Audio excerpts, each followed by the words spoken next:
like taking the bus. As I'm coming down the hill, I get to oversee Wellington City. I'm able to sit down and actually reflect on the day that's ahead. It's just that moment to take that deep breath. We do influence the way that all New Zealanders live, and so it's really important that we get outside Wellington and we spend some time out seeing people in Auckland and in Christchurch, and I've spent time in Rotorua and Hamilton, and that's really important and it's kind of really valued, and I really enjoy that.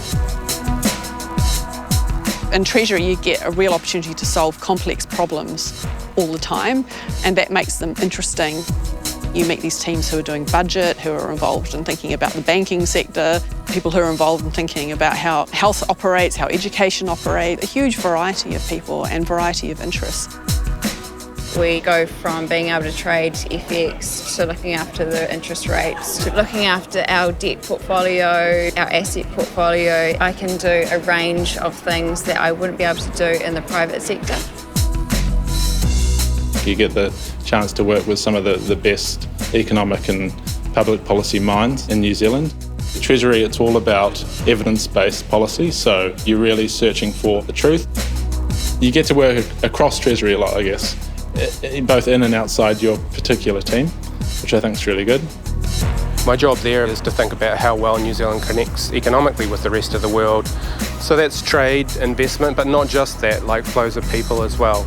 And thinking about how we can shift those links, which countries we need to work with closely and what international organisations we need to work with. At the moment, we're working on a system which manages collective agreements. My manager at the Treasury, he trusted me to take the lead on that project, and that's an awesome feeling, such an early stage in my career for someone to have faith in you to take over such an important project to the Treasury. You get out there and you hear how different people are seeing things, and that obviously has a major impact on how we think about the work that we do, and it's important that it does, because actually we don't just provide policy that suits Wellington, it's actually about having an influence on New Zealand.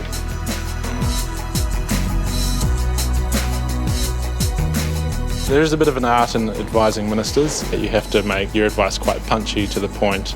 You feel the weight of responsibility, which I think is really good because it adds to the quality of the work you do.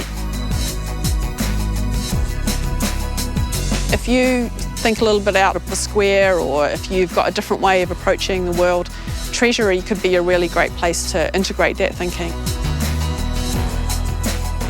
I've always wanted to learn Māori, it's a goal of mine, and since taking this course with the Treasury, my knowledge of te reo has gone 2 or 3 times more than it was before the start of the course. It's a really awesome thing that they offer people at the Treasury.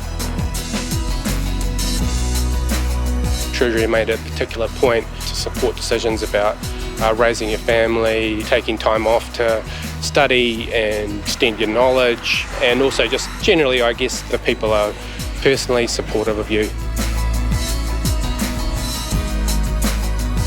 Treasury influences ministers at the most senior levels of government. It's interacting with the key agencies across government and the senior advisors there. That's what Treasury wants to do. It wants to make a positive difference for New Zealanders. The advice that we put forward has a lasting impact. It has a big flow-on effect through the economy. You learn a lot. You get to live in Wellington, which is awesome, it's a cool culture, it's a cool vibe and an awesome place to live. It'll be easy for me to try and encourage someone to be here. Treasury is a great place to work if you want to work on a breadth of issues, if you want to have the ability to influence people, and if you want to get the opportunity to work internationally and work across the public sector in New Zealand. I think there's no better place to be honest.